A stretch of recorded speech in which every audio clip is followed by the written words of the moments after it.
ಶಾಲಾ ಶಿಕ್ಷಣ ಮತ್ತು ಸಾಕ್ಷರತಾ ಇಲಾಖೆ, ಉಪನಿರ್ದೇಶಕರ ಕಾರ್ಯಾಲಯ ಕೊಪ್ಪಳ, ಕ್ಷೇತ್ರ ಶಿಕ್ಷಣಾಧಿಕಾರಿಗಳ ಕಾರ್ಯಾಲಯ ಗಂಗಾವತಿ, ಅಖಂಡ ಗಂಗಾವತಿ ತಾಲೂಕಿನ ಮುಖ್ಯೋಪಾಧ್ಯಾಯರ ಸಂಘ, ಅಖಂಡ ಗಂಗಾವತಿ ಸಹಶಿಕ್ಷಕರ ಸಂಘದ ನೇತೃತ್ವದಲ್ಲಿ 90.4 FM ಕಂಪನಾಂಕದಲ್ಲಿ ದೀಪಾ ಸಮಾಜ ಸೇವಾ ಕೇಂದ್ರದ ಗ್ರಾಮೀಣ ಭಾರತಿ ರೇಡಿಯೋ ಕಾರ್ಯಕ್ರಮದಲ್ಲಿ ಭಾಗವಹಿಸಿದಂತಹ ಸರ್ವರಿಗೂ ಸ್ವಾಗತ. SSLC ಮಕ್ಕಳ ಫಲಿತಾಂಶ ಸುಧಾರಣೆಗಾಗಿ ಹಾಗೂ ಮಕ್ಕಳಲ್ಲಿ ಜ್ಞಾನಾಮೃತವನ್ನು ಹೆಚ್ಚಿಸುವ ಸದುದ್ದೇಶದಿಂದ ಹಮ್ಮಿಕೊಂಡಿರುವಂತಹ ರೇಡಿಯೋ ಕಾರ್ಯಕ್ರಮದ ಸದುದ್ದೇಶವನ್ನು ಸದ್ಬಳಕೆ ಮಾಡಿಕೊಳ್ಳಲು ಮತ್ತೊಮ್ಮೆ ಮಗದೊಮ್ಮೆ ಮುದ್ದು ಮಕ್ಕಳಲ್ಲಿ ವಿನಂತಿಸುತ್ತೇನೆ. ಮಕ್ಕಳೇ, ನಿಮಗೇನಾದರೂ ಹಿಂದಿ ವಿಷಯದಲ್ಲಿ ಸಂದೇಹಗಳಿದ್ದರೆ ನಾನು ಈಗ ಹೇಳುವಂತಹ ಮೊಬೈಲ್ ನಂಬರ್ಗಳಿಗೆ ತಾವು ಕಾಲ್ ಮಾಡಿ ಅಥವಾ ವಾಟ್ಸಪ್ನಲ್ಲಿ ಪ್ರಶ್ನೆಗಳನ್ನು ಬರೆದು ಕಳಿಸ್ಬೋದು. ಮೊಬೈಲ್ ನಂಬರ್ಗಳನ್ನು ನೋಟ್ ಮಾಡಿಕೊಳ್ಳಿ ಮಕ್ಕಳೇ. 9490155757. ಇನ್ನೊಂದು ಸಲ 9490155757. ಮತ್ತೊಂದು ಸಂಖ್ಯೆ 9513326661. ಮತ್ತೊಂದು ಸಲ 9513326661. ಮಕ್ಕಳೇ, ತಮ್ಮ ಸಂದೇಹಗಳನ್ನು ನೇರವಾಗಿ ತಾವೇ ಪ್ರಶ್ನೆಯನ್ನು ಕೇಳುವುದರ ಮೂಲಕ ಬಗೆಹರಿಸಿಕೊಳ್ಳಿ. ಪ್ರಶ್ನೆ ಕೇಳುವಂತಹ ಮಕ್ಕಳು ನೆಟ್ವರ್ಕ್ ಇರುವಂತಹ ಸ್ಥಳದಲ್ಲಿ ಬಂದು ಪ್ರಶ್ನೆಯನ್ನು ಕೇಳಬೇಕು. ಒಂದು ಸಲ ಪ್ರಶ್ನೆ ಕೇಳಿ ಆ ಪ್ರಶ್ನೆಗೆ ಉತ್ತರ ಪಡೆದಂತಹ ಪ್ರಶ್ನೆಗಳು ಮತ್ತೆ ಮರುಕಳಿಸದಿರಲಿ. ಸಮಯದ ಅಭಾವದಿಂದಾಗಿ ನಿಮ್ಮ ಪ್ರಶ್ನೆ ನೇರ, ಸರಳ ಹಾಗೂ ಸ್ಪಷ್ಟವಾಗಿರಲಿ. ನಿಮ್ಮ ಪ್ರಶ್ನೆ ವಿಷಯಕ್ಕೆ ಸಂಬಂಧಿಸಿದ್ದಾಗಿರಲಿ. ರೇಡಿಯೋ ಕಾರ್ಯಕ್ರಮದಲ್ಲಿ ಭಾಗವಹಿಸುವುದರೊಂದಿಗೆ ನೀವು 10ನೇ ತರಗತಿಯ ಹಿಂದಿ ವಲ್ಲರಿ ಪಠ್ಯಪುಸ್ತಕವನ್ನು ನೋಟ್ಬುಕ್ ಮತ್ತು ಪೆನ್ನೊಂದಿಗೆ ಹಾಜರಿರಲು ಉಪಯುಕ್ತವಾದಂತಹ ಅಂಶಗಳನ್ನು ಪಟ್ಟಿ ಮಾಡಿಕೊಂಡು ಅವುಗಳನ್ನು ಸದ್ಬಳಕೆ ಮಾಡಿಕೊಳ್ಳಲು ಮಗದೊಮ್ಮೆ ನಾನು ವಿನಂತಿಸ್ಕೊಳ್ತಾ ಇದ್ದೀನಿ. ಮಕ್ಕಳೇ, ತಮ್ಮೆಲ್ಲರಿಗೂ ಶುಭವಾಗಲಿ. ನಾನು ಶ್ರೀಮತಿ ಪ್ರೀತಿ ರಜಪೂತ್, ಸಹಶಿಕ್ಷಕರು, ಸರ್ಕಾರಿ ಪ್ರೌಢಶಾಲೆ ಚಿಕ್ಕಬೆನ್ಕಲ್. ಅದೇ ರೀತಿಯಾಗಿ ನನ್ನ ಜೊತೆ ಸಹೋದರಿಯರಾದಂತಹ ಶ್ರೀಮತಿ ಸೈಯದ್ ಶಬಾನಾ ತಲತ್, ಸರ್ಕಾರಿ ಪ್ರೌಢಶಾಲೆ ವೆಂಕಟಗಿರಿಯ ಹಿಂದಿ ಭಾಷಾ ಶಿಕ್ಷಕರು. ಅವ್ರಿಗೂ ಕೂಡ ಸ್ವಾಗತವನ್ನು ಕೋರ್ತಾ ಇದ್ದೀನಿ. ಅದೇ ರೀತಿಯಾಗಿ ಗ್ರಾಮೀಣ ಭಾರತಿ ದೀಪಾ ಸಮಾಜ ಸೇವಾ ಕೇಂದ್ರದ ಕೊಡುಗೆಯ ಮುಖ್ಯಸ್ಥರಾದಂತಹ ರಾಘವೇಂದ್ರ ಸರ್ ಮತ್ತು ಲಾವಣ್ಯ ಮೇಡಮ್ ಅವರಿಗೂ ಕೂಡ ಆತ್ಮೀಯವಾದಂತಹ ಸ್ವಾಗತ.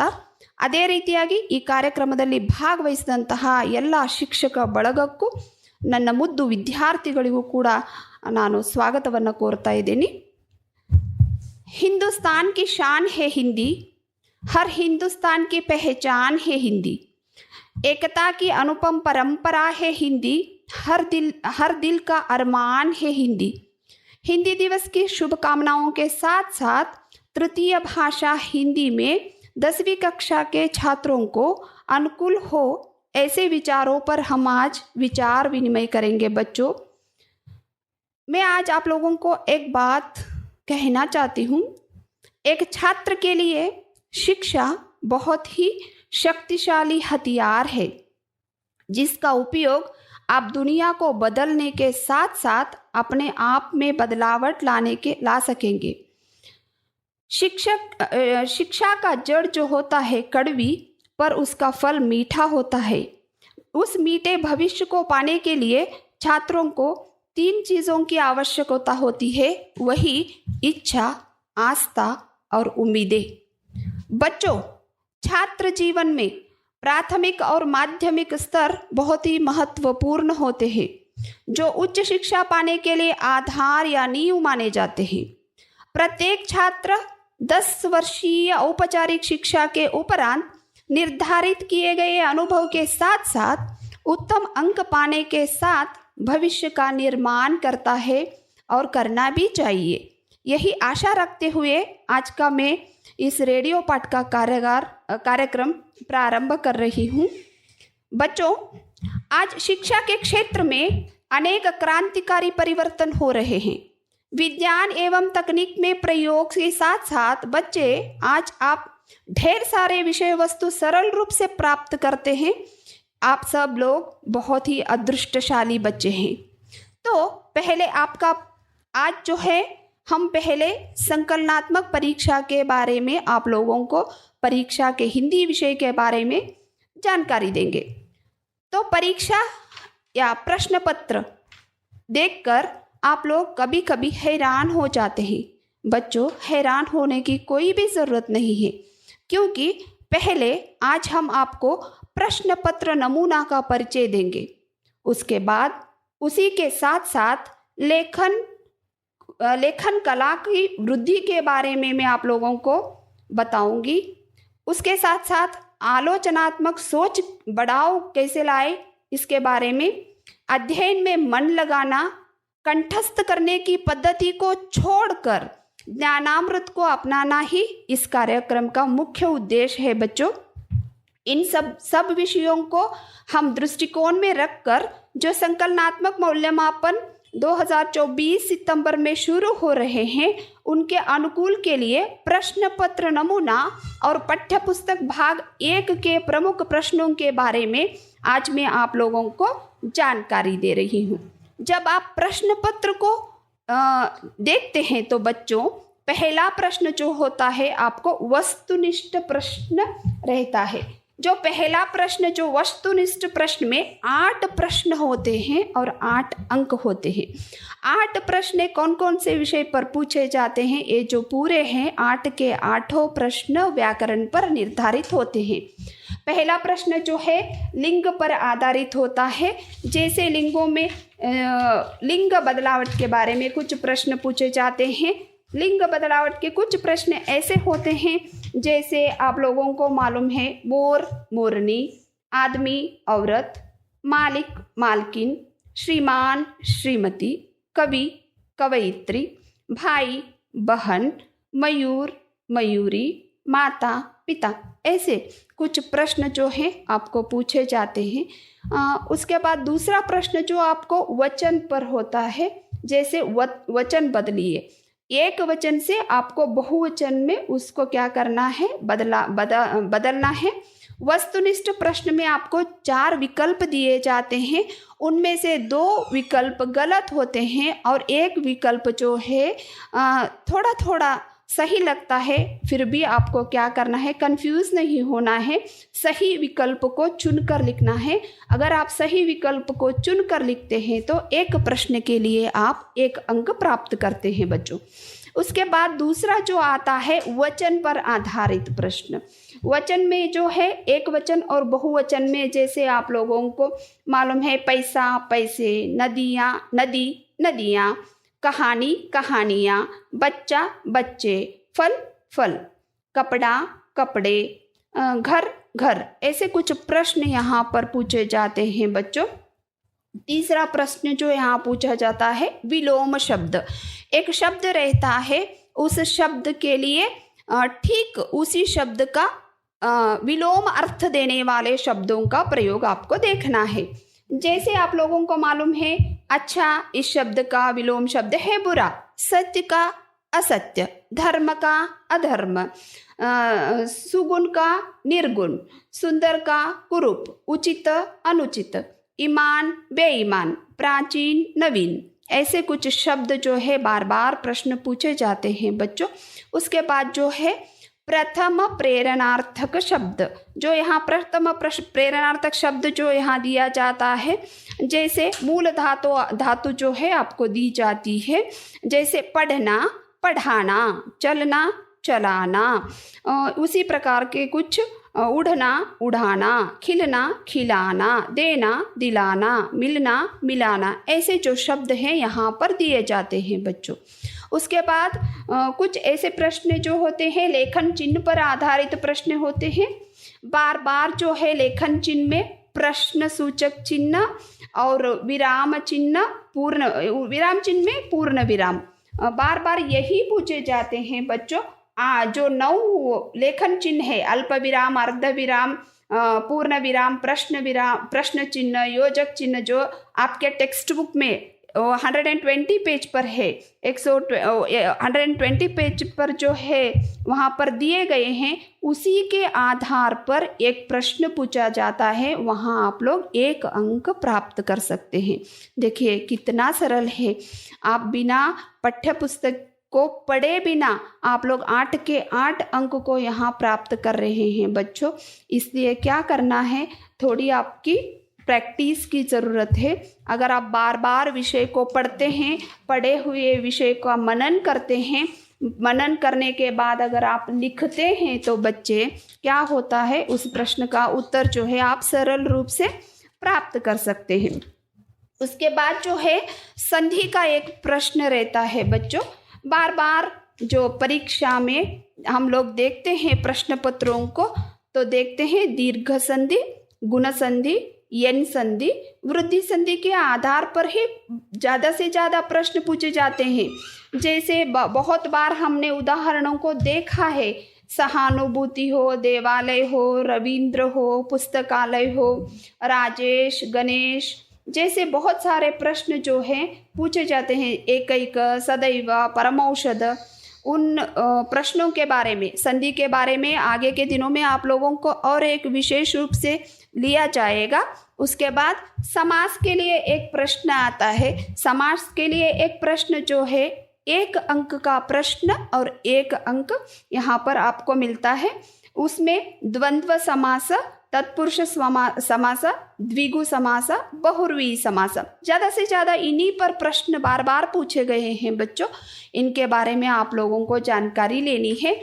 उसके बाद कारकों के पर जैसे आप लोग कन्नड़ में देखते हैं प्रथमा उ, द्वितीया अनु, तृतीया इंद जैसे विभक्ति प्रत्ययों को देखते हैं, ठीक उसी प्रकार से हिंदी भाषा में भी हम कारकों का प्रयोग करते हैं। जैसे कर्ता ने कर्म को करण से, संप्रदान के लिए के द्वारा, के वास्ते, अपादान से, संबंध का, के, की, अधिकरण में, पर, संबोधन, अरे, हे, ओ, हो, वह, ऐसे विभक्तियों का जो हम प्रयोग करते हैं, इन्हीं के ऊपर एक प्रश्न आता है। जैसे राम ने मारा, और ने के नीचे जो है रेखांकित किया जाता है, प्रश्न पूछा जाता है रेखांकित शब्द कौन सा कारक है। राम ने रावण को मारा, रमेश ने कातिल को पकड़ा। ऐसे सीता सुमा के लिए पेन लाई, पेड़ से पत्ता गिरा, पेड़ पर पंछी बैठे हैं, ऐसे प्रश्न। और एक ऐसा संबोधन के लिए अरे यह क्या हो रहा है, ऐसे जो प्रश्न पूछे जाते हैं, इन पर आधारित कुछ प्रश्न यहाँ पर पूछते हैं। देखिए बच्चों, यहाँ पर व्याकरण के लिए लिंग, वचन, विलोम शब्द, प्रथम प्रेरणार्थक क्रिया शब्द, संधि, समास, विराम चिन्ह, कारक, 8 प्रश्न और 8 अंक आप लोग सरल रूप से यहाँ पर प्राप्त कर सकते हैं बच्चों। इसलिए कृपया बार बार जो पाठ के अंतर्गत आए हैं, पाठ के अंत में आपको दिया गया है, उन्हीं प्रश्नों को बार बार आप लिखें और पढ़ें। अब इस कार्यक्रम में एक छोटा सा ब्रेक लेंगे, तुरंत हम हाजिर हो जाएंगे। धन्यवाद। ಮಕ್ಕಳೇ, ನೀವೇನಾದರೂ ಹಿಂದಿ ವಿಷಯದಲ್ಲಿ ಸಂದೇಹಗಳಿದ್ದರೆ ನಾನು ಹೇಳುವ ಈ ಮೊಬೈಲ್ ನಂಬರ್ಗಳಿಗೆ ನೀವು ಕಾಲ್ ಮಾಡೋದರ ಮೂಲಕ ಅಥವಾ ವಾಟ್ಸಪ್ನಲ್ಲಿ ಪ್ರಶ್ನೆಗಳನ್ನು ಬರೆದು ಕಳಿಸಿ. ಮಕ್ಕಳೇ, ಈಗ ವಾಟ್ಸಪ್ ನಂಬರ್ಗಳನ್ನು ನೋಟ್ ಮಾಡ್ಕೊಳ್ಳಿ. 9490157757. ಮತ್ತೊಮ್ಮೆ 9490157757. ಇನ್ನೊಂದು ನಂಬರ್ 9513326661. 9513326661. ಮಕ್ಕಳೇ, ತಮ್ಮಲ್ಲೇನಾದರೂ ಸಂದೇಹಗಳಿದ್ದರೆ ದಯವಿಟ್ಟು ನೇರವಾಗಿ ಪ್ರಶ್ನೆಗಳನ್ನು ಕೇಳುವುದರ ಮೂಲಕ ಬಗೆಹರಿಸಿಕೊಳ್ಳಲು ವಿನಂತಿಸ್ತಾ ಇದ್ದೀನಿ. ಅದೇ ರೀತಿಯಾಗಿ ಎಲ್ಲ ಶಿಕ್ಷಕ ಸಹೋದರ ಸಹೋದರಿಯರಲ್ಲಿ ಒಂದು ವಿನಂತಿ, ಮಕ್ಕಳು ಪ್ರಶ್ನೆ ಕೇಳುವಂತಹ ಸಮಯದಲ್ಲಿ ನೆಟ್ವರ್ಕ್ ಇರುವಂತಹ ಸ್ಥಳದಲ್ಲಿ ಬಂದು ಪ್ರಶ್ನೆಯನ್ನು ಕೇಳಬೇಕು. ಒಂದು ಸಲ ಪ್ರಶ್ನೆ ಕೇಳಿ ಉತ್ತರ ಪಡೆದಂತಹ ಪ್ರಶ್ನೆಗಳನ್ನು ಮತ್ತೆ ಸಮಯದ ಅಭಾವದಿಂದ ಮರುಕಳಿಸದಂತೆ ನೋಡಿಕೊಳ್ಳಿ. ನಿಮ್ಮ ಪ್ರಶ್ನೆ ನೇರ, ಸರಳ, ಸ್ಪಷ್ಟವಾಗಿರಲಿ. ನಿಮ್ಮ ಪ್ರಶ್ನೆ ವಿಷಯಕ್ಕೆ ಸಂಬಂಧಿಸಿದ್ದಾಗಿರಲಿ. ರೇಡಿಯೋ ಕಾರ್ಯಕ್ರಮದಲ್ಲಿ ಭಾಗವಹಿಸುವುದರೊಂದಿಗೆ ಮಕ್ಕಳೇ ನಿಮ್ಮಲ್ಲೆಲ್ಲ ಒಂದು ವಿನಂತಿ, ನೀವು 10ನೇ ತರಗತಿಯ ಹಿಂದಿ ವಲ್ಲರಿ ಪಠ್ಯಪುಸ್ತಕ, ನೋಟ್ಬುಕ್, ಪೆನ್ನೊಂದಿಗೆ ಹಾಜರಿರಲು ಉಪಯುಕ್ತ ಅಂಶಗಳನ್ನು ಪಟ್ಟಿ ಮಾಡಿಕೊಂಡು ಅವುಗಳನ್ನು ಸದ್ಬಳಕೆ ಮಾಡಿಕೊಳ್ಳಲು ವಿನಂತಿಸಲಾಗಿದೆ. ಮಕ್ಕಳೇ, ಹಿಂದೂಸ್ತಾನ್ ಕಿ ಶಾನ್ ಹೇ ಹಿಂದಿ, हर हिंदुस्तान की पहचान है हिंदी, एकता की अनुपम परंपरा है हिंदी, हर दिल का अरमान है हिंदी। आप सबको हिंदी दिवस की शुभकामनाओं के साथ तृतीय भाषा हिंदी में 10वीं कक्षा के छात्रों को अनुकूल हो ऐसे विचारों पर हम विचार विनिमय करेंगे। एक छात्र के लिए शिक्षा सबसे शक्तिशाली हथियार है, जिसका उपयोग आप दुनिया को बदलने के साथ साथ अपने आप में बदलावट ला सकेंगे। बच्चों, शिक्षा का जड़ कड़वी होता है पर उसके फल मीठे होते हैं। उस मीठे भविष्य को पाने के लिए छात्रों, आप लोगों को 3 चीज़ों की आवश्यकता होती है, जैसे डॉक्टर APJ अब्दुल कलाम जी ने बताया: इच्छा, आस्था और उम्मीदें। छात्र जीवन में प्राथमिक और माध्यमिक स्तर अत्यंत महत्वपूर्ण है, जो उच्च शिक्षा के लिए आधार या नींव माने जाते हैं। बच्चों, प्रत्येक छात्र 10 वर्षीय औपचारिक शिक्षा के उपरांत निर्धारित किए गए पाठ्यक्रम पर अपने अनुभव के साथ उत्तम अंकों के साथ भविष्य निर्माण करता है और करनी भी चाहिए। बच्चों, आज शिक्षा के क्षेत्र में अनेक क्रांतिकारी परिवर्तन हो रहे हैं। विज्ञान एवं तकनीक के प्रयोग से बच्चों, आप ढेर सारे विषय वस्तु को सरल रूप से प्राप्त कर रहे हैं। आप सब बहुत ही अदृष्टवान माने जाते हैं। बच्चों, तो पहले संकलनात्मक मूल्यमापन 1 जो है आप सितंबर में लिख रहे हैं, उसके आधार पर कुछ दुविधाएं, कुछ प्रश्न आपके मन में होंगे, इसलिए मैं पहले प्रश्न पत्र से ही प्रारंभ करना चाहती हूँ। जैसे आप लोगों को पहले मालूम होना चाहिए प्रश्न पत्र का नमूना किस प्रकार से रहता है, इसलिए प्रश्न पत्र नमूने का परिचय जो है, उसके साथ साथ लेखन कौशल की वृद्धि के बारे में, आलोचनात्मक सोच को किस प्रकार से आप बढ़ाए जाए, छात्रों को अध्ययन में मन कैसे लगाए जाए, कंठस्थ करने की पद्धति को छोड़कर आप ज्ञानामृत को अपनाकर किस प्रकार से परीक्षा में पूछे गए प्रश्नों को आप उत्तर लिखेंगे, इसके बारे में आज हम चर्चा करेंगे। बच्चों, इन सब विषयों पर हम दृष्टिकोण रखकर जो संकलनात्मक एक मूल्यमापन 2024 सितंबर में शुरू हो रहे हैं, उनके अनुकूल के लिए तृतीय भाषा हिंदी प्रश्न पत्र नमूना पाठ्यपुस्तक भाग 1 के प्रमुख अंशों के बारे में आज मैं आप लोगों को जानकारी दूंगी। बच्चों, आप जब प्रश्न पत्र देखते हैं तो आपको पहला प्रश्न जो होता है वस्तुनिष्ठ प्रश्न देखते हैं आप लोग। यहाँ 4 विकल्प दिए जाते हैं। 4 विकल्पों में 2 जो विकल्प होते हैं गलत विकल्प होते हैं। एक जो है भागशः आपको सही लगता है, इसलिए वो भागशही विकल्प को आप लोगों को ढूंढना है और सही उत्तर अगर आप लिखते हैं तो 1 अंक के लिए एक प्रश्न के लिए आप लोग 1 अंक प्राप्त करते हैं। बच्चों, तो यहाँ 8 प्रश्न पूछे जाते हैं आठ के आठों जो है प्रश्न व्याकरण पर निर्धारित होते हैं। व्याकरण यानी पहला जो है लिंग पर आधारित प्रश्न होता है। लिंग पर आधारित प्रश्न यानी हिंदी भाषा में सिर्फ 2 ही लिंग है, एक स्त्रीलिंग और दूसरा पुल्लिंग। लिंग बदलावट के कुछ प्रश्न पूछे जाते हैं, जैसे स्त्री, पुरुष, बेटा, बेटी, छात्र, छात्रा, मयूर, मयूरी, आदमी, औरत, मालिक, मालकिन, कवि, कवयित्री, पंडित, पंडिताइन, श्रीमान, श्रीमती। ऐसे कुछ प्रश्न जो हैं बार बार परीक्षा में पूछे गए हैं बच्चों। दूसरा प्रश्न जो होता है वचन पर आधारित प्रश्न होता है। यहाँ पर वचन बदलने के कुछ नियम दिए जाते हैं।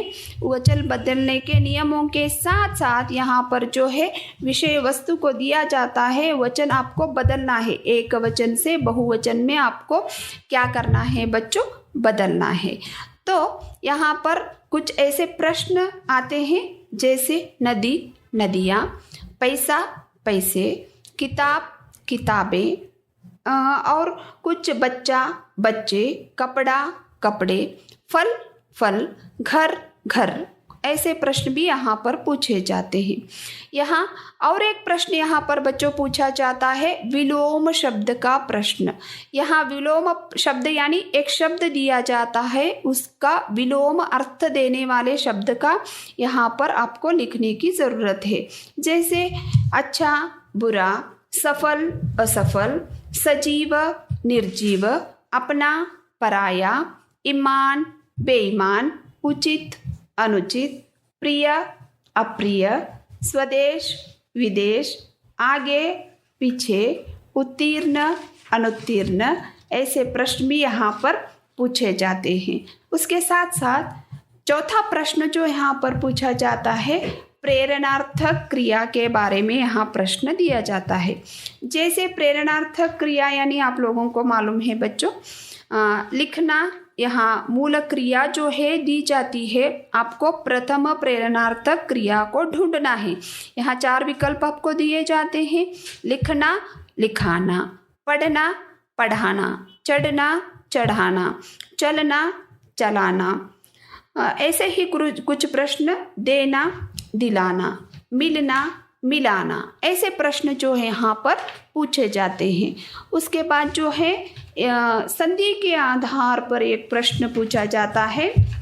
संधि के यहाँ जैसे आप लोगों को मालूम है दीर्घ संधि, गुण संधि, वृद्धि संधि, इन संधि के आधार पर ही बहुत सारे प्रश्न यहाँ पर पूछे गए हैं। जैसे आप लोगों को उदाहरण के लिए परोपकार कौन सा संधि का उदाहरण है, नीचे आपको 4 उत्तर दिए जाते हैं, दीर्घ संधि, गुण संधि, यन संधि और आदि संधि या वृद्धि संधि। आप लोगों को मालूम है परोपकार जो है गुण संधि का उदाहरण है। उसी के अंतर्गत और एक प्रश्न यहाँ पर पूछा जाता है, जैसे समास के अंतर्गत समास में कुछ द्वंद्व समास, तत्पुरुष समास, द्विगु समास, बहुव्रीहि समास के आधार पर प्रश्न दिए जाते हैं बच्चों। जैसे आप लोगों को मालूम है द्वंद्व समास के कुछ उदाहरण होते हैं, देश विदेश, पशु पक्षी, पाप पुण्य, दाल रोटी, रात दिन, दिन रात, श्रद्धा भक्ति, माता पिता। ऐसे कुछ प्रश्न यहाँ पर आपको पूछे जाते हैं। 2 शब्दों के बीच में यहाँ हाइफन की जो उपयोग होता है, हाँ, योजक चिन्ह जो हम कहते हैं उसका उपयोग होता है, तो हम उसे आसानी से ढूंढ सकते हैं। ये द्वंद्व समास है। यहाँ तत्पुरुष समास जो उसका भी कुछ उदाहरण दिए जाते हैं, जैसे कारक लुप्त हो जाता है, राजमहल हो, जलप्रपात हो, गुरु की दक्षिणा हो, राजा का वंश हो, देश का प्रेम हो, राजधानी, जल का धारा हो। ऐसे यहाँ कारक जो लुप्त होता है तो उसको हम तत्पुरुष समास का उदाहरण कहते हैं बच्चों। और एक प्रश्न यहाँ समास पर आता है द्विगु समास। आप उस प्रश्न को, उस शब्द को देखते ही आप लोग झट से पहचान लेते हैं जो संख्याओं को सूचित करता है।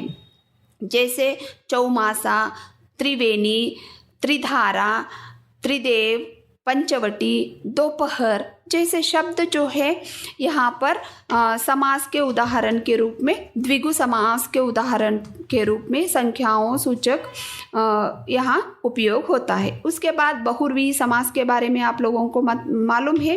देवी देवताओं के आधार पर ज़्यादा से ज़्यादा शब्द जो है यहाँ पर उपयोगित किए जाते हैं, जैसे नवग्रह हो, दशासन हो, नीलकंठ हो, ऐसे कुछ जो है प्रश्न यहाँ पर पूछे जाते हैं।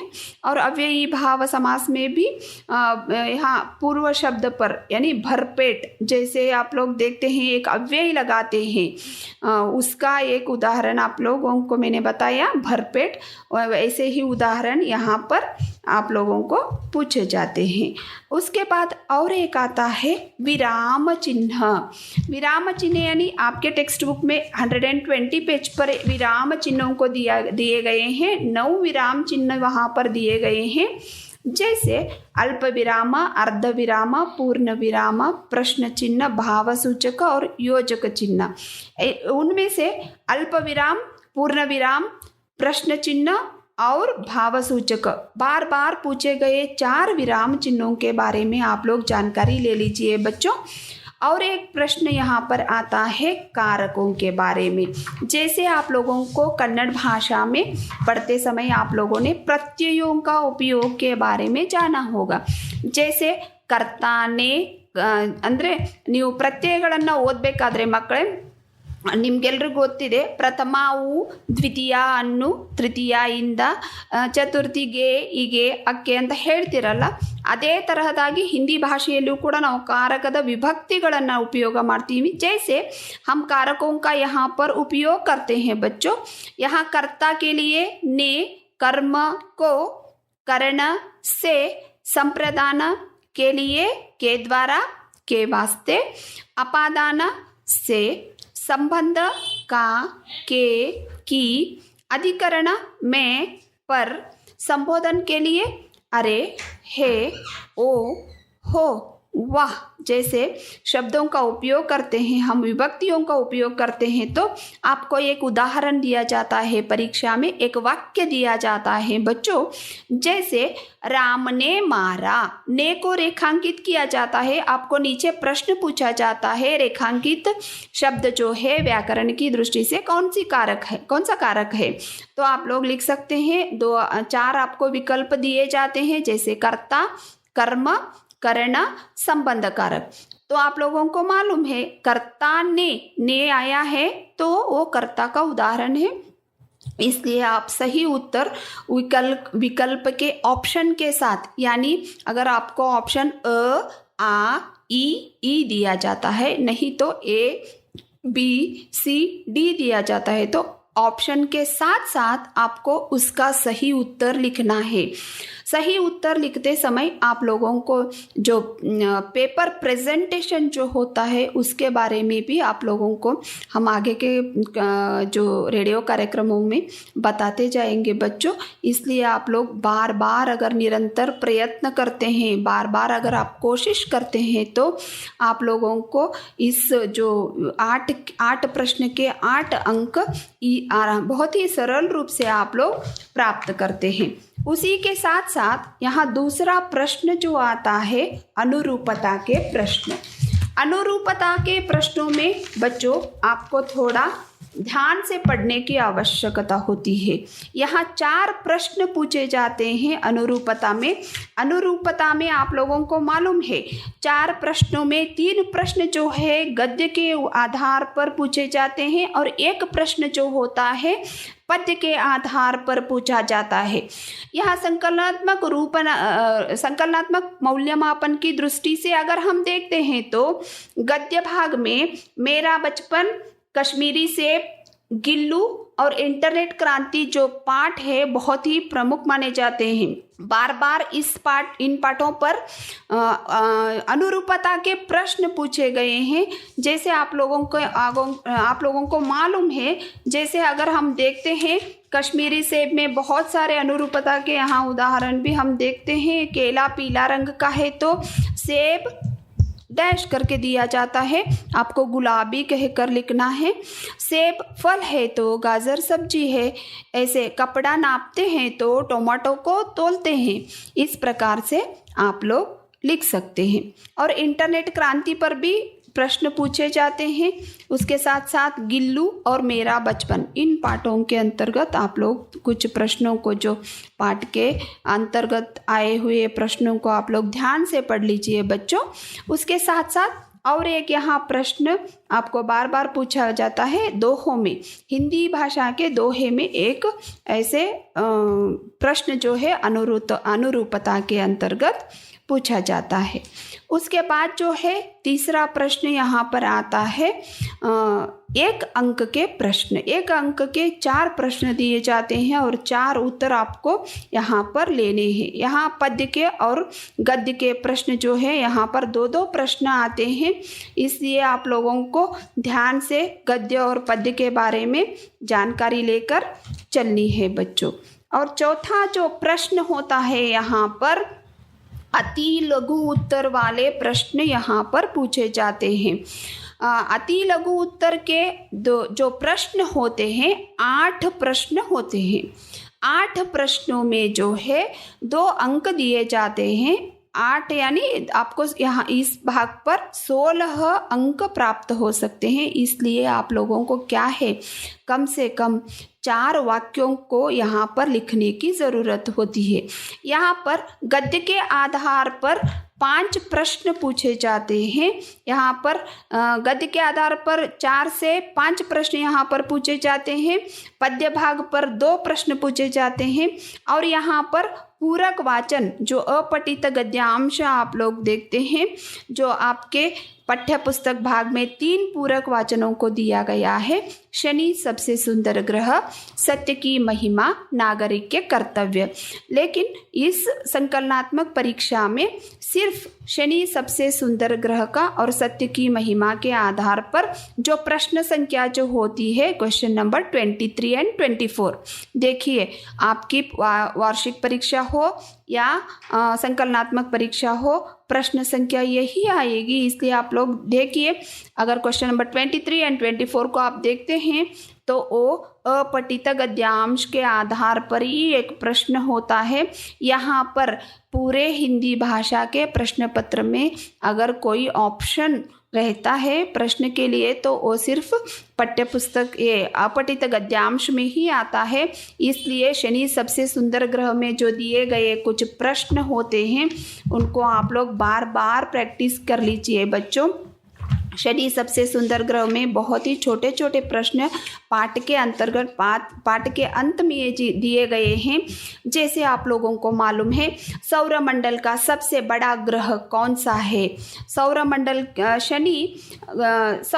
में शनि ग्रह का स्थान क्या है, शनि किसका पुत्र है और शनिचर का अर्थ क्या है। 2 प्रश्नों को सम्मिलित करके 2 अंक के लिए एक प्रश्न पूछा जाता है। जैसे आप लोगों को मालूम है बार बार ये प्रश्न पूछा गया है, शनि किसका पुत्र है और शनि को शनिचर क्यों कहते हैं।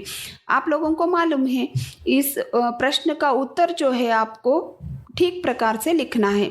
उसके साथ साथ आप लोगों को बच्चों क्या करना है, शनि ग्रह का निर्माण किस प्रकार से हुआ, शनि एक राशि में कितने सालों तक रहता है।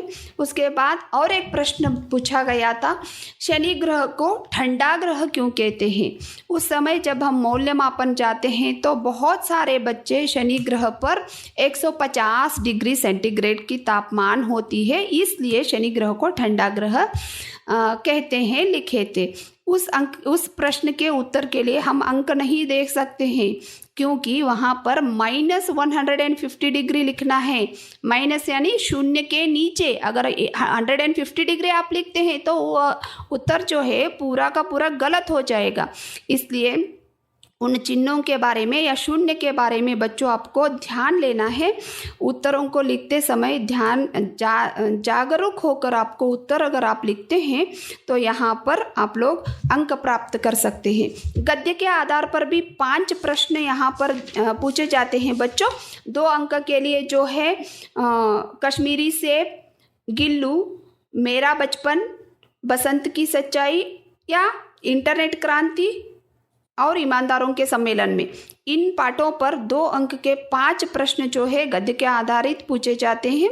और जो पद्यांश है, पद्यांश में आप लोगों को मातृभूमि के बारे में, नहीं तो अभिनव मनुष्य के 2 अंक का प्रश्न बहुत ही महत्वपूर्ण माना जाता है। जैसे आप लोगों को मालूम है, अभिनव मनुष्य पद्य को आप लोग पढ़ते समय आप लोगों ने आपके शिक्षकों ने आप लोगों को बताया होगा, दिनकर जी के अनुसार मानव का सही परिचय क्या है?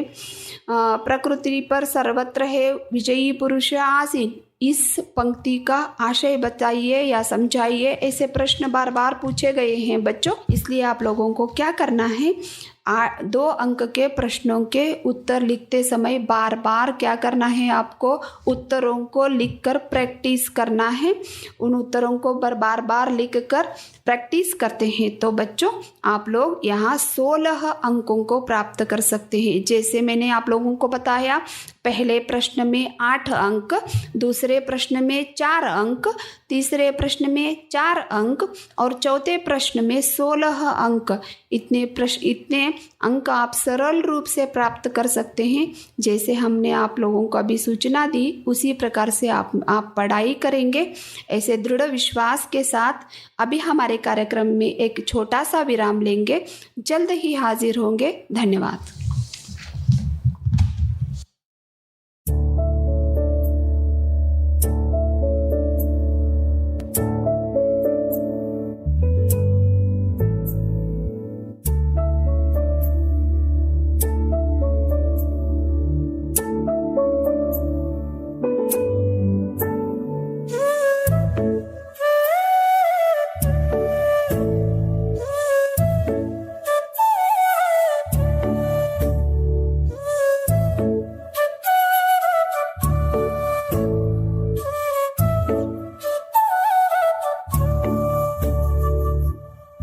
कार्यक्रम में सभी का स्वागत।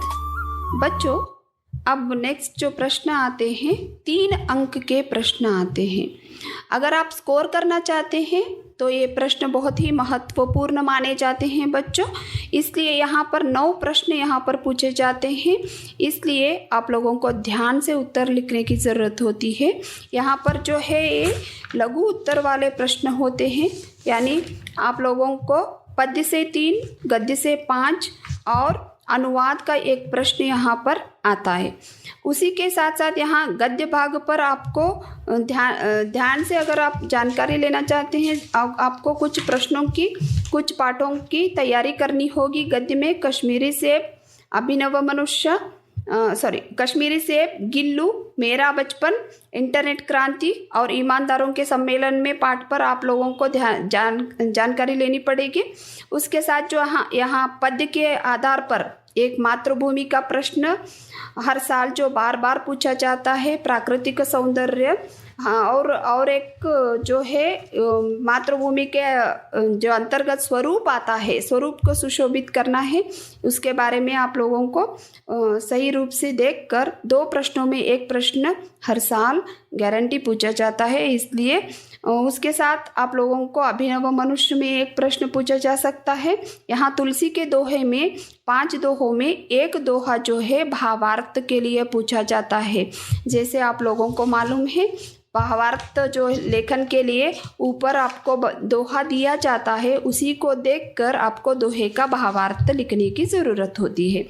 उसके साथ साथ एक मातृभाषा में यानी कन्नड़ या अंग्रेज़ी में आप लोगों को अनुवाद करने की प्रश्न जो है यहाँ पर दिया जाता है। आप लोगों को प्रश्न पत्र अगर आप देखते हैं तो वहाँ पर अनुवाद के लिए कुछ प्रश्नों की कुछ प्रश्न जो है दिए जाते हैं, उनको आपको कन्नड़ या अंग्रेज़ी में लिखने की ज़रूरत होती है।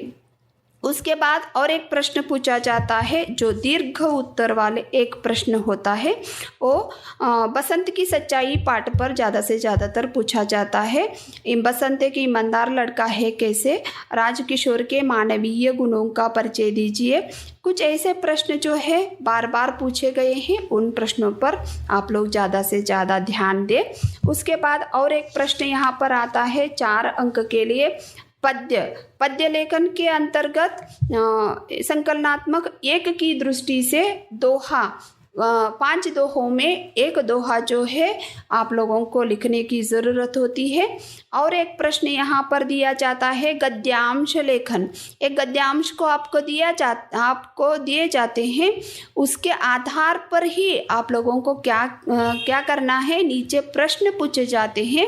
उन प्रश्नों का सही उत्तर अगर आप लिखते हैं तो आपको 1 अंक मिल जाता है। उसके बाद जो है प्रबंध लेखन में भी आप लोगों को कुछ प्रश्न दिए जाते हैं। प्रबंध लेखन के कुछ इंटरनेट और जनसंख्या और पर्यावरण ऐसे प्रश्न दिए जाते हैं, और आधार बिंदुओं को भी आपको दिया जाता है, जैसे प्रस्तावना हो, लाभ हो, हानि हो, निवारणोपाय हो। ऐसे प्रश्न भी आपको आधार बिंदु के आधार पर ही आपको विवरण देते। प्रबंध लेखन को संकेत बिंदुओं के आधार पर ही लिखने की आवश्यकता होती है। और अंत का जो प्रश्न होता है बच्चों, ये जो है छुट्टी पत्र होता है। पत्र लेखन यानी कोई कारण बताते हुए अपनी प्रधानाध्यापक के नाम एक छुट्टी पत्र लिखिए। जो पत्र जो ढांचा होता है उसी के अनुसार प्रेषक, मान्यवर, विषय विवरण और अंत, ऐसे हम लोग अंक बार जो है रहता है, उसी प्रकार से हम अंक देते हैं बच्चों। इसलिए आपको ध्यान से पत्र लेखन अगर आप लिखते हैं तो 5 अंक के लिए 5 अंक आप ले सकते हैं। देखिए इस प्रकार से 80 अंक जो है यहाँ पर प्रश्न पत्र में किस प्रकार से बांटे जाते हैं उसके बारे में यहाँ पर हमने विवरण ले ली है। अभी कौन सा पाठ के लिए कौन सा प्रश्न बार बार पूछे जाते हैं और प्रश्न में बदलावट यानी प्रश्न में ट्विस्ट कैसे करते हैं, कुछ ऐसे विषयों पर अब शाबाना मैडम जी से मैं निवेदन करती हूँ कि वो कार्यक्रम में भाग ले। प्यारे बच्चों, आपने श्रीमती प्रीति मैडम जी के साथ सुना कि प्रश्न पत्रिका किस प्रकार से आई जाती है। तो आपने देखा रोमन संख्या 1 में 1 से लेकर 8 तक जो प्रश्न पूछे जाते हैं वह व्याकरण से संबंधित पूछे जाते हैं। तो मैडम जी ने कहा कि वहाँ पे कौन कौन से प्रश्न, वचन, लिंग, विलोम शब्द, प्रथमा प्रेरणार्थक शब्द, क्रिया, संधि, समास, विराम चिन्ह, कारक इत्यादि के बारे में 8 प्रश्न पूछे जाते हैं। यह बहुत ही सरल होते हैं आपको, क्योंकि वहाँ पे आप लोगों को 4 ऑप्शंस दिए जाते हैं। उन्हीं ऑप्शनों में से एक सही उत्तर चुनकर लिखना रहता है।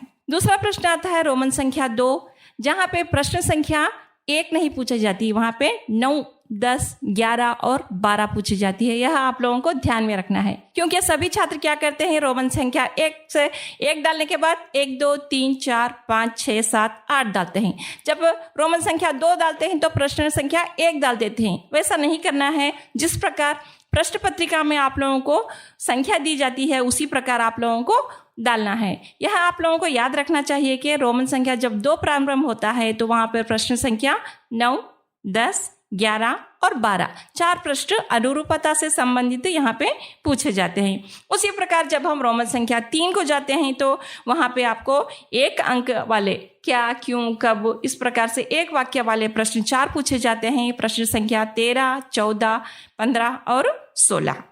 जब हम आगे बढ़ते हैं तो रोमन संख्या 4 आती है। वहाँ पे आप लोगों को टोटल 8 प्रश्न पूछे जाते हैं, 2 वाक्यों में उत्तर देने वाले। तो वहाँ पे जब हम रोमन संख्या 4 प्रारंभ करते हैं तो 17, 18, 19, 20, 21, 22, 23 और 24 टोटल 8 प्रश्न वहाँ पे पूछे जाते हैं। उसी प्रकार जब हम रोमन संख्या 5 में जाते हैं तो वहाँ पे 9 प्रश्न पूछे जाते हैं, जो कि 3-4 वाक्यों में वहाँ पे आप लोगों को उत्तर लिखना रहता है। जब आप रोमन संख्या 5 में जाते हैं तो 25, 26, 27, 28, 29, 30, 31, 32 और 33। देखिए आप लोगों को यह हमेशा ध्यान में रखना है कि प्रश्न संख्या 33 यह हमेशा अनुवाद से संबंधित ही प्रश्न पूछा जाता है। आगे जब जाते हैं, जब हम आगे बढ़ते हैं तो रोमन संख्या 6 आती है। वहाँ पे आप लोगों को 4 प्रश्न आते हैं, 4 अंक वाले। तो वहाँ पे क्या होता है, बसंत की सच्चाई पाठ से हमें पूछा जाता है कि बसंत के ईमानदारी के बारे में पूछा जाता है, अथवा पंडित राजकिशोर के मानवीय व्यवहारों के बारे में पूछा जाता है। उसे यह प्रश्न कितना होता है, रोमन संख्या 34 क्वेश्चन होता है।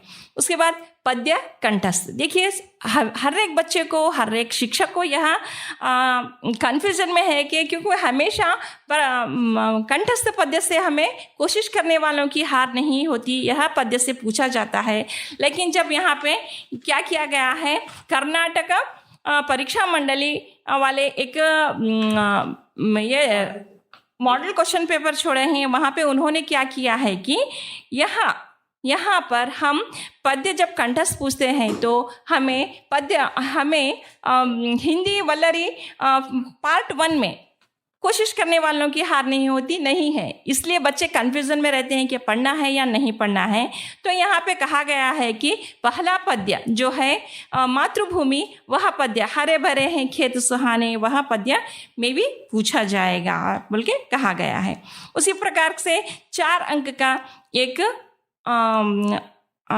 4 अंकों से संबंधित एक गद्यांश दिया जाता है, उस गद्यांश को पढ़ना है। उसके बाद वहीं पे 4 प्रश्न पूछे जाते हैं, वह 4 प्रश्नों के उत्तर आप लोगों को वहीं ऊपर गद्यांश में मिल जाते हैं, उसको सही उत्तर हमें ढूंढकर लिखना रहता है।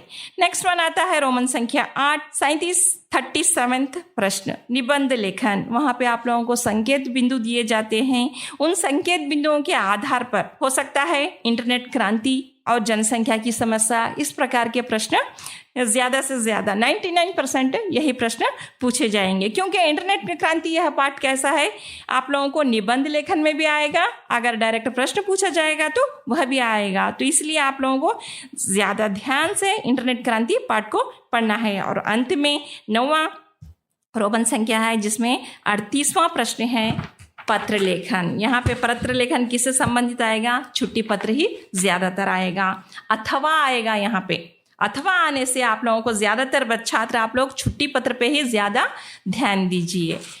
नेक्स्ट वन अब हम देखेंगे, ये कर्नाटक परीक्षा बोर्ड द्वारा प्रश्न पत्रिका जो ढांचा दिया गया है उसमें में भी ज़्यादातर कैसे प्रश्न पूछे जाते हैं, तो हम एक एक पार्ट एक एक पद्य को देखते हुए जाएंगे। कुछ वहाँ के मुख्य अंश को हम क्या क्या ध्यान में रख के पढ़ना है, संभावनीय प्रश्न कैसे पूछे जाते हैं, इसके बारे में हम अब जानकारी प्राप्त करते हैं। तो पहला कविता आती है हमको मातृभूमि भगवती चरण वर्मा के द्वारा लिखित। तो यहाँ पे देखिए यसे 1 में 80 अंकों का प्रश्न पूछा जाता है। जब आप फाइनल एग्जाम लिखते हैं तो वहाँ पे भी 80 अंक का ही प्रश्न पूछे जाते हैं। तो यहाँ पे क्या किया है, जो पहले भाग में जितने पाठ जितने पद्य हैं उन्हीं पे 80 अंकों को डिवाइडेड किया गया है। अब आप लोग इसी को ध्यान में रख के फाइनल एग्जाम में कंफ्यूजन होने की आवश्यकता नहीं है। ध्यान में रखिए यसे 1 में हमें जितने पाठ है उनमें 80 अंकों को वहाँ पे विभाजित किया गया है। कविता मातृभूमि में हम संभावनीय 5 से 7 अंक तक प्रश्न पूछे जा सकते हैं। कैसे एक प्रश्न पूछे जा सकते हैं, प्रश्न पूछा जाता है कि कवि भारत भूमि को अमरों की जननी क्यों कहते हैं, इस प्रकार से प्रश्न पूछा जाता है। तो आप वहाँ पे कहेंगे यहाँ पे बुद्ध राम जैसे अमर व्यक्ति यहाँ पे जन्म ली है, इसलिए कवि ने अथवा भगवती चरण वर्मा जी ने इसको अमरों की जननी कहा है। इस प्रकार से 2 अंक के प्रश्न पूछे जाते हैं। Must and should most important प्रश्न आपको एक पूछा जाता है कि प्रकृति सौंदर्य का वर्णन कीजिए। देखिए जब हम पद्य को प्रारंभ करते हैं, हरे भरे हैं खेत सुहाने, यह प्रश्न आप लोग इतना कंठस्थ करना है कि अगर वह पद्य कंठस्थ में पूछा जाए तो वह उत्तर लिखना है, अगर प्रकृति सौंदर्य के बारे में पूछा गया तो उसका भावार्थ को वह लिखना है। 99% हर प्रश्न पत्रिका में यह प्रश्न पूछा जाता है कि प्रकृति सौंदर्य का वर्णन कीजिए। नेक्स्ट, अगर ये प्रश्न नहीं पूछा गया तो मातृभूमि के स्वरूप का वर्णन कीजिए। जब स्वरूप पूछा जाता है तो हमें लास्ट पद्य में जो है ना, क्या है, एक हाथ में न्याय पताका दूसरे हाथ में ज्ञान दीप है ना, वह भावार्थ हमें लिखना है। बहुत से छात्र कंफ्यूजन हो जाते हैं। देखिए सौंदर्य जब पूछा जाता है तो हमें वहाँ पे क्या करना है, हरे भरे हैं खेत सुहाने, वह उत्तर लिखना है। जब स्वरूप पूछा जाता है तो एक हाथ में न्याय पताका एक हाथ में ज्ञान दीप, वह उत्तर वहाँ पे हमें लिखने का होता है। तो छात्रों, यह दोनों प्रश्न बहुत ही इम्पोर्टेंट होते हैं। इन दोनों को आप लोगों को हमेशा से ध्यान में रखकर पढ़ना है। कभी कभी यह प्रश्न भी पूछा जाता है कि 2 अंक का कि कवि भारत माता से क्या निवेदन कर रहे हैं अथवा क्या प्रार्थना कर रहे हैं। इस प्रकार का प्रश्न भी यहाँ पे पूछा जाता है। और इस बार essay 1 में आप लोगों को पद्य कंठस्थ हरे भरे हैं खेत सुहाने पूछा जाएगा। तो यह हुआ पहली पद्य कविता मातृभूमि से संबंधित कुछ संभवनीय प्रश्न। जब दूसरा कहानी आता है कश्मीरी सेब, मुंशी प्रेमचंद जी द्वारा लिखित कश्मीरी सेब, जो कि एक कहानी है। यह कहानी का विधा है। यहाँ पे हम जब जाते हैं तो इस पार्ट से हमें मोस्ट इम्पॉर्टेंट हमेशा पूछे जाने वाला प्रश्न, इस पाठ से हमें क्या सीख मिलती है अथवा इस पाठ से हमें क्या संदेश दिया गया है, इस प्रकार का प्रश्न पूछा जाता है। तो आपको वहाँ पे लिखना है कि धोखेबाजी किस प्रकार बाजार में होती है, हमें किस प्रकार से सचेत रहना है, इसके बारे में हमें यहाँ पे पूरी विवरण से जानकारी देना है। यह प्रश्न मस्ट एंड शुड हर प्रश्न पत्रिका में पूछा गया है। नेक्स्ट वन प्रश्न पूछा जाता है, 2 अंकों का प्रश्न, शिक्षित समाज में किस बात की चर्चा होती है। तो हम वहाँ पे पाठ में पढ़ते वक्त हमने देखा है वहाँ पे प्रोटीन्स के बारे में, विटामिन्स के बारे में जो दिया गया है, उस उत्तर को हमें यहाँ पर लिखना है। अगला प्रश्न छात्रों, गाजर के बारे में पूछा जाता है कि गाजर को मेज पर स्थान क्यों मिला है। तो वहाँ पे हम गाजर के महत्व के बारे में, गाजर को पहले केवल पेट भरने की चीज़ समझी जाती थी, वह जो विस्तार से दिया गया है, उस उत्तर को लिखना है। जब अगला प्रश्न यह भी पूछा जा सकता है कि दुकानदार ने लेखक से क्या कहा। यह प्रश्न बार बार पूछा गया है कि दुकानदार और लेखक के बीच में हुई वार्तालाप अथवा क्या कहा, इस प्रकार से प्रश्न पूछा जाता है। तो वह कहता है कि कश्मीर से आए हुए सेब हैं, बहुत ही अच्छे हैं, खाने से आपका मन खुश हो जाएगा। इस प्रकार से वह वर्णन करते हुए प्रेमचंद जी को दुकानदार सेब बेचता है, यहाँ पर हमें लिखना है। अगला प्रश्न इस पाठ से हो सकता है मुहर्रम के जुलूस के बारे में अनुभव अथवा रेवड़ी के बारे में। तो वहाँ पे मुंशी प्रेमचंद जी जब छोटे थे तो वह क्या देखने जाते हैं, मुहर्रम का जुलूस देखने जाते हैं। तो वहाँ पे उन्हें रेवड़ी बेचने वाला दिखाई देता है। वह 1 पैसे की रेवड़ी लेते हैं और बदले में वहाँ 50 पैसे देकर आते हैं, जिसे हम अठन्नी कहते हैं, देकर आ जाते हैं। वे कहते हैं कि वह किस प्रकार ईमानदारी से वापस उन्हें पैसे दिया। ऐसी ईमानदारी अब हमें नहीं दिखाई दे रही। यह संदेश हम इस पाठ से देते हैं। आगे यह पूछा जाता है कि सेब के हालत के बारे में लिखिए। तो यहाँ पे मुंशी प्रेमचंद जी 4 सेब लाए थे। चारों सेबों की स्थिति अलग अलग होती है। एक सेब आधा पिचका हुआ था तो दूसरे सेब में सुराख था। तीसरा सेब आधा सड़ा हुआ था और चौथा सेब खाने योग्य नहीं था। तो एक सेब के बारे में सविवरण पॉइंट वाइज स्टार डालते हुए पॉइंट वाइज यह उत्तर हमें लिखना है। उसके बाद 1 अंक का प्रश्न पूछा जा सकता है कि 1 सेब खाने से किसकी ज़रूरत नहीं पड़ेगी। तो यहाँ पे हम उत्तर लिखेंगे, डॉक्टर की आवश्यकता नहीं पड़ेगी।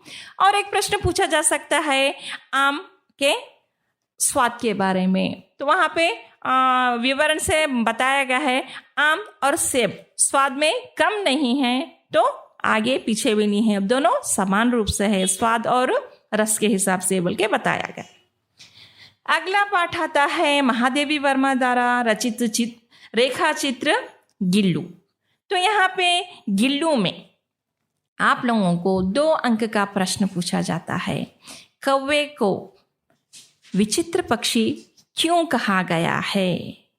क्योंकि वहाँ पे श्रीमती महादेवी वर्मा कहती हैं कौवा एक विचित्र पक्षी है, क्योंकि उसे हम समाधारित अनादरित एक साथ सम्मानित एक साथ अनादरित करते हैं, समय के अनुसार उसका हम उपयोग करते हैं। इस प्रकार वहाँ पे महादेवी वर्मा ने पाठ में दिया है, उसको उत्तर को हमें लिखना चाहिए।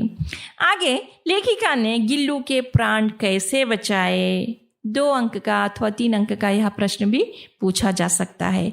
तो वहाँ पे उन्होंने उस छोटे से गिल्लू के बच्चे को अंदर लेके आया जो कि फूल के गुलदस्ते के पास पड़ा हुआ था। उसके क्या हुए थे, कौवे ने चोंच मारा था, उसको बहुत घाव हुआ था। उस छोटे से जीव को वे अंदर लाती हैं, उसको पेनिसिलिन का इंजेक्शन नहीं लगाती बल्कि उसे मरहम लगाती हैं। इस प्रकार उन्होंने किस प्रकार से गिल्लू के प्राण बचाए, यह वहाँ पे हमें लिखने का रहता है। नेक्स्ट प्रश्न पूछा जाता है जो कि बहुत ही इम्पोर्टेंट है, लेखिका के प्रति गिल्लू की भावना अथवा ममता का वर्णन कीजिए। तो यहाँ पे हमें देखिए कंफ्यूज नहीं होना है, लेखिका के प्रति गिल्लू की भावना। तो आपको कहना है, आपको क्या उत्तर देना है, जब वे दुर्घटनाग्रस्त होकर हॉस्पिटल में रहती है तो वह कुछ भी नहीं खाता, अपना प्रिय खाद्य काजू को भी नहीं खाता। जब वो वापस घर में आती हैं तो वे उनके सराहने बैठकर उनके बालों को सहलाता है। इस प्रकार का उत्तर लिखना है।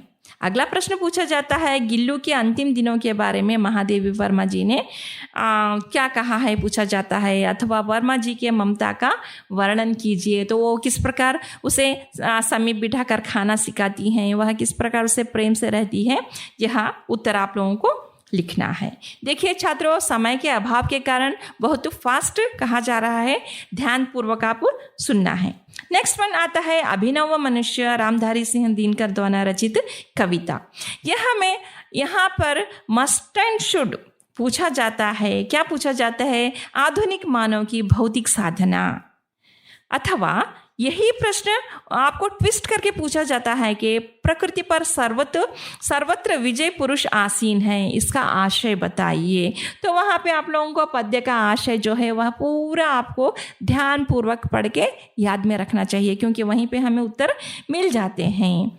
आगे अगला प्रश्न भी बहुत ही इम्पोर्टेंट है। वह पूछा जाता है कि मानव का सही परिचय क्या है, अथवा मानव कहलाने का अधिकारी कौन है। तो वहाँ पे हम कहते हैं जो एक दूसरे के मन को समझता है, एक दूसरे के सुख दुख को समझता है, वही मानव कहलाने के अधिकारी है। इस प्रकार से रामधारी सिंह दिनकर जी ने कहा है, उस उत्तर को हमें लिखना है।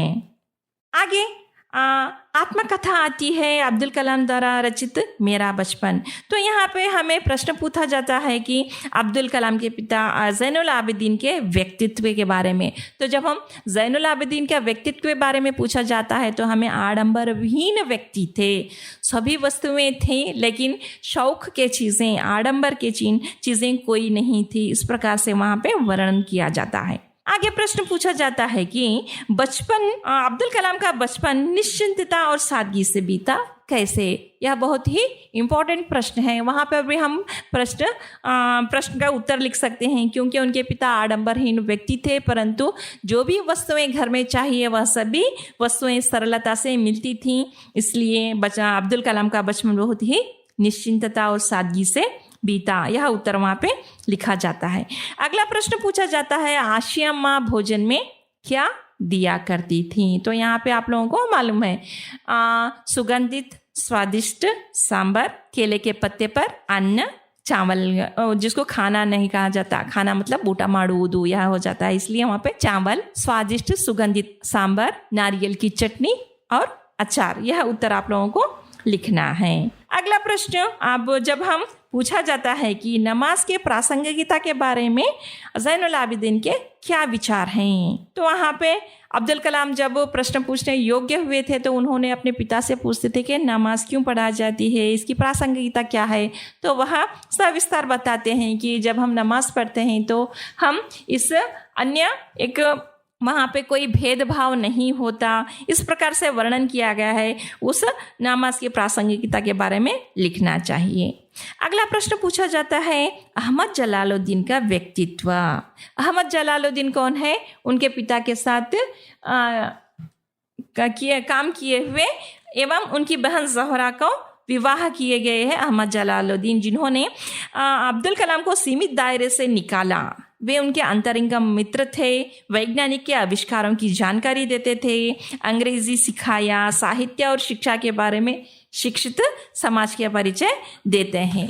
तो छात्रों, यहाँ पर इस प्रकार से आप लोगों को प्रश्न पूछे जाते हैं। ಕೊನೆಯಲ್ಲಿ ನಿಮಗೆ ಒಂದು ಪ್ರಶ್ನೆ ಇದೆ.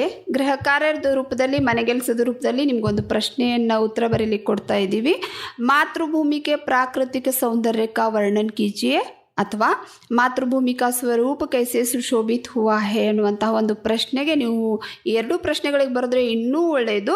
ಎರಡೂ ಪ್ರಶ್ನೆಗಳಿಗೆ ಉತ್ತರಗಳನ್ನು ಮತ್ತೆ ಮತ್ತೆ ಬರೆದು ಪ್ರಾಕ್ಟೀಸ್ ಮಾಡಿ ನಿಮಗೆ ಕೊಟ್ಟಂತಹ ವಾಟ್ಸಪ್ ನಂಬರ್ಗಳಿಗೆ ನೀವು ಉತ್ತರಗಳನ್ನು ಕೂಡ ಬರೆದು ಹಾಕ್ಬೋದು. ಅದೇ ರೀತಿಯಾಗಿ ಮಕ್ಕಳೇ, ಮುಂದಿನ ಸಂಚಿಕೆಯಲ್ಲಿ ಮತ್ತಷ್ಟು ಮಾಹಿತಿಯನ್ನು ನೀಡಲಾಗುವುದು. ನಾಳೆಯ ಸಂಚಿಕೆಯಲ್ಲಿ ಮತ್ತೊಂದು ವಿಷಯದ ಬಗ್ಗೆ ಸಂಪನ್ಮೂಲ ವ್ಯಕ್ತಿಗಳು ನಿಮಗೆ ಮಾಹಿತಿಯನ್ನು ಹಂಚಿಕೊಳ್ಳುವರು. ರೇಡಿಯೋ ಪಾಠಗಳನ್ನು ಕೇಳಲು ನೀವು 90.4 ಮೆಗಾ ಹಾರ್ಟ್ಸ್ಗೆ ಟ್ಯೂನ್ಗಳಿಗೆ ನೀವು ಅಪ್ಡೇಟ್ ಆಗಿ. ಮಕ್ಕಳೇ, ಇಂದಿನ ಪಾಠದ ಬಗ್ಗೆ ನಿಮ್ಮಲ್ಲಿ ಏನಾದರೂ ಪ್ರಶ್ನೆಗಳಿದ್ದಲ್ಲಿ 9490157157 ನಂಬರ್ಗೆ ವಾಟ್ಸಪ್ ಮಾಡಿ ಉತ್ತರಗಳನ್ನು ಕೂಡ ಪಡಿಬಹುದು. SSLC ಮಕ್ಕಳ ಫಲಿತಾಂಶ ಸುಧಾರಣೆಗಾಗಿ ಹಾಗೂ ಮಕ್ಕಳಲ್ಲಿ ಆತ್ಮವಿಶ್ವಾಸವನ್ನು ಹೆಚ್ಚಿಸುವ ಸದುದ್ದೇಶದಿಂದ ಹಮ್ಮಿಕೊಂಡಂತಹ ರೇಡಿಯೋ ಕಾರ್ಯಕ್ರಮದ ಬಗ್ಗೆ ಇವತ್ತಿನ ದಿನ ನಿಮ್ಮ ಅನಿಸಿಕೆ ಅಭಿಪ್ರಾಯಗಳನ್ನು ನೀವು ನಿಲಯ ನಿರ್ದೇಶಕರು, Grameena Bharathi 90.4 FM, KSRTC bus stand ಹಿಂಭಾಗ, ವಿವೇಕಾನಂದ ಕಾಲನಿ, ಗಂಗಾವತಿ ಇವರಲ್ಲಿ ಇಲ್ಲಿ ಸಂಪರ್ಕಿಸಬಹುದು. ಶಾಲಾ ಶಿಕ್ಷಣ ಹಾಗೂ ಸಾಕ್ಷರತಾ ಇಲಾಖೆ ಉಪನಿರ್ದೇಶಕರ ಕಾರ್ಯಾಲಯ ಕೊಪ್ಪಳ, ಕ್ಷೇತ್ರ ಶಿಕ್ಷಣಾಧಿಕಾರಿಗಳ ಕಾರ್ಯಾಲಯ ಗಂಗಾವತಿ, ಅಖಂಡ ಗಂಗಾವತಿ ತಾಲೂಕಿನ ಮುಖ್ಯೋಪಾಧ್ಯಾಯರ ಸಂಘ ಹಾಗೂ ಸಹ ಶಿಕ್ಷಕರ ಬಳಗ ಹಾಗೂ 90.4 FM 100 ಸ್ವರ ಒಂದೇ ಶ್ರುತಿ ದೀಪ ಸಮಾಜ ಸೇವಾ ಕೇಂದ್ರದ ಕೊಡುಗೆ. ಗ್ರಾಮೀಣ ಭಾರತಿಯಲ್ಲಿ ಪ್ರಸಾರವಾಗುವಂತಹ ಈ ರೇಡಿಯೋ ಕಾರ್ಯಕ್ರಮದಲ್ಲಿ ನಮಗೆ ಭಾಗವಹಿಸಲು ಅನುಕೂಲ ಮಾಡಿಕೊಟ್ಟಂತಹ ಇವರೆಲ್ಲರಿಗೂ ಕೂಡ ಅನಂತ ಧನ್ಯವಾದಗಳನ್ನು ಸಲ್ಲಿಸ್ತಾ ಇದ್ದೀವಿ. ಮಕ್ಕಳೇ, ಇನ್ನೊಂದು ನಿಮ್ಮಲ್ಲಿ ವಿನಂತಿ, ಮಕ್ಕಳೇ, ನಿಮ್ಮ ಉತ್ತರಗಳನ್ನು ನೀವು ಪತ್ರ ಮುಖೇನ ಕೂಡ ಕಳಿಸ್ಬೋದು.